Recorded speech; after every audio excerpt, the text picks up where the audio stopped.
Hello, good morning students. Welcome in BBVN online class.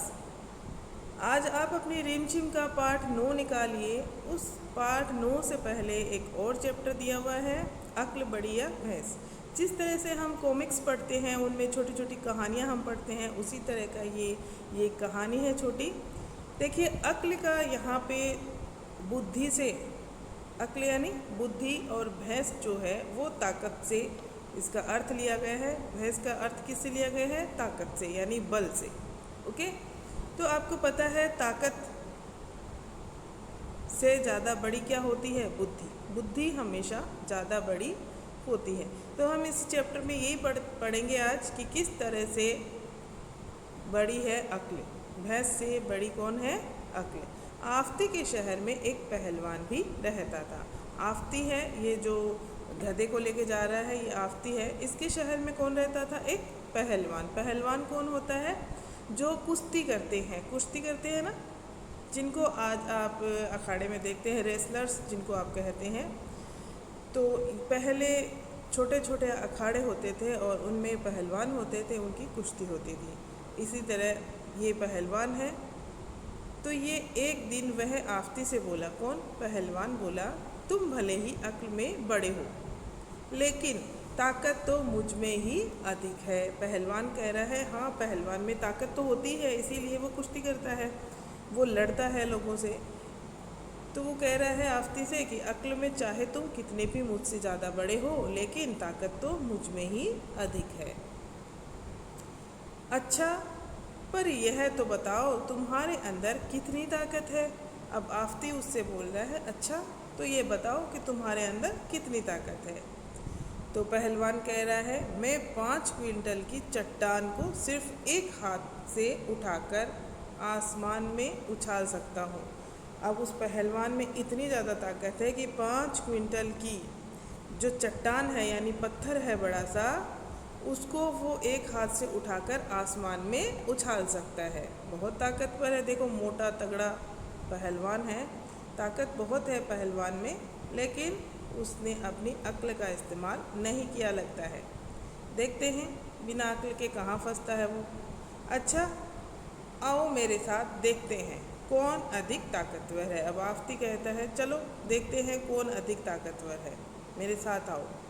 देखते हैं आफ्ती क्या अक्ल लगाता है अपनी।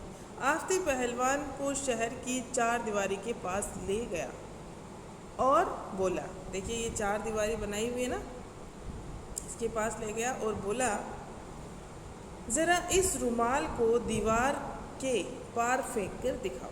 अब उसने, आफ्ती ने पहलवान को एक रुमाल दिया और कहा कि इस रुमाल को दीवार के उस पार फेंक के बता दो। बस, पत्थर फेंकने की आवश्यकता नहीं है, 5 क्विंटल की चट्टान फेंकने की भी आवश्यकता नहीं है।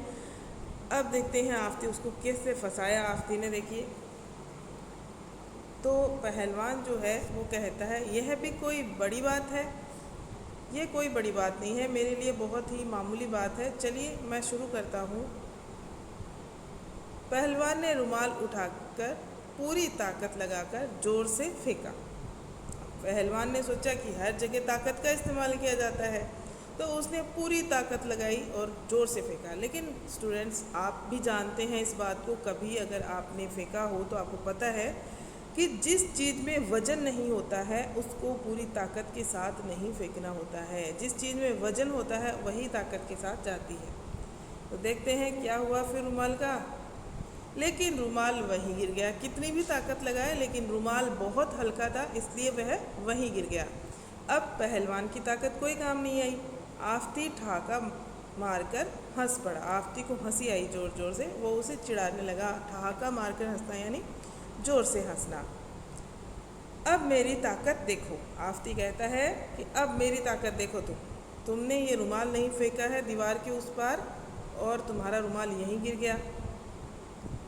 आफ्ती ने एक छोटा सा पत्थर उठाया, रुमाल में उसको बांधा और दीवार के पार फेंक दिया। अब आफ्ती ने, देखिए, वहाँ पे अपनी अक्ल का इस्तेमाल किया, यानी कि अपनी बुद्धि का इस्तेमाल किया। आराम से चला गया क्योंकि रुमाल थोड़ा सा भारी हो गया। अब देखिए, पहलवान जो है अपना सिर खुजाने लगा। उसने सोचा यह कैसे हुआ और यह मेरे अंदर दिमाग क्यों नहीं आया। शिवेंद्र पांड्या ने ये लिखी है कहानी, छोटी सी कहानी है। सो स्टूडेंट्स, अब आपको पता चल ही गया होगा कि अक्ल बड़ी या भैंस, कौन बड़ा होता है? अक्ल। हमेशा कौन बड़ा होता है? अक्ल। देखिए, शक्ति का इस्तेमाल हम कर सकते हैं, लड़ाई झगड़ों के लिए कर सकते हैं, कई बार कोई करतब दिखाना हो तो वहाँ पे शक्ति का इस्तेमाल कर सकते हैं, लेकिन हर जगह हमेशा शक्ति से काम नहीं चलता। लेकिन बुद्धि का इस्तेमाल हम प्रत्येक जगह पे कर सकते हैं।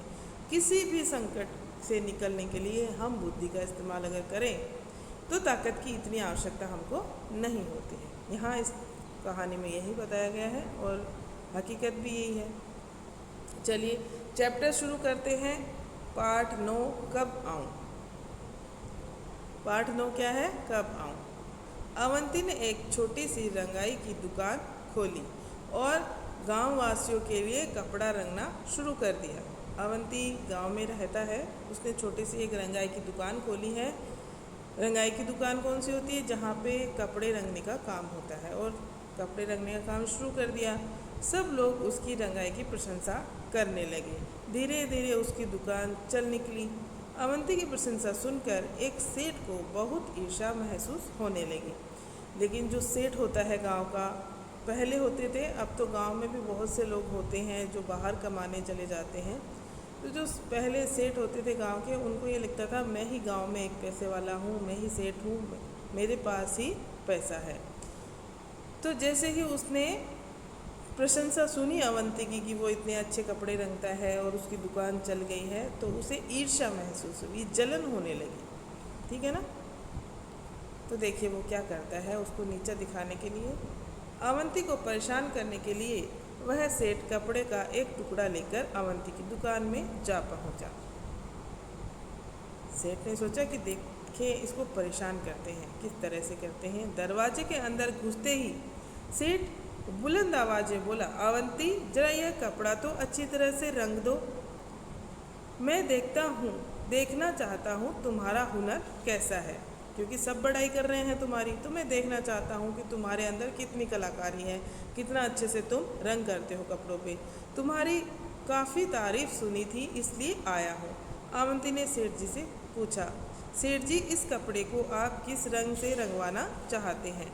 अब अवंती पूछेगा क्योंकि रंग तो बताया नहीं। तो देखिए सेठ जी क्या जवाब देते हैं। सेठ ने कहा, रंग के बारे में मेरी कोई ख़ास पसंद तो है नहीं, पर मुझे हरा, पीला, सफ़ेद, लाल, नारंगी, नीला, आसमानी, काला और बैंगनी रंग कतई अच्छे नहीं लगते हैं। समझे कि नहीं? अब देखिए सारे रंगों के नाम सेठ जी ने गिना दिए कि ये सारे रंग तो मुझे अच्छे नहीं लगते हैं। कौन कौन से? ना तो पीला अच्छा लगता है, ना हरा, ना सफ़ेद, ना लाल। सफ़ेद तो रंग वैसे ही कपड़े का होता है, ना नारंगी, ना नीला, ना आसमानी, ना काला, और ना ही बैंगनी। समझ गए? अवंती ने जवाब दिया, समझ गया हूँ। अवंती समझ गया, अच्छी तरह समझ गया हूँ, मैं ज़रूर आपकी पसंद की रंगाई कर दूँगा। अब अवंती समझ गया कि ये मुझे परेशान करना चाहता है, तो उसने कहा, हाँ मैं समझ गया हूँ, बहुत अच्छी तरह से समझ गया हूँ, मैं ज़रूर आपके पसंद की रंगाई कर दूँगा। अवंती ने सेठ का मंसूबा भांपते हुए उसके हाथ से कपड़े का टुकड़ा ले लिया। जैसे को तैसा। अब अवंती ने सोचा ईंट का जवाब पत्थर से ही देना पड़ेगा। सेठ ने खुश होकर कहा, अच्छा तो इसे लेने में किस दिन आऊँ? अवंती ने कपड़े को अलमारी में बंद करके उसमें ताला लगा दिया और सेठ से बोला, आप इसे लेने सोमवार, मंगलवार, बुधवार, बृहस्पतिवार, शुक्रवार, शनिवार और रविवार को छोड़कर किसी भी दिन आ सकते हैं। हुआ ना ईंट का जवाब पत्थर से, जैसे को तैसा।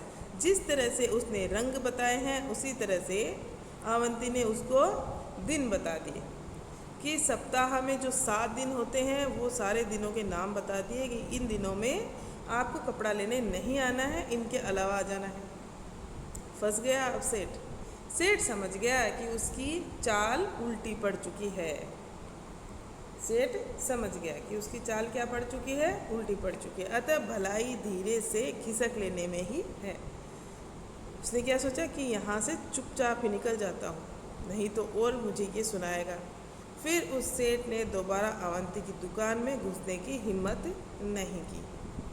R.S. त्रिपाठी ने यह लिखा है। अच्छा है ना, मज़ेदार। इसी तरह से हमें जैसे को तैसा देना चाहिए जवाब। कभी किसी की बेवकूफ़ी की बातें जो होती है, बेवकूफ़ी की बातों का जवाब भी हमें अक्ल से ही देना होता है कई बार।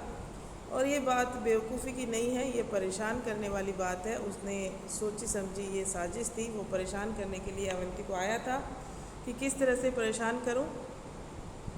ओके स्टूडेंट्स, हम इसके प्रश्नोत्तर बाद में पढ़ेंगे। पहले आप इस वीडियो को अच्छे से सुने और अपने चैप्टर को बुक में से पढ़ें।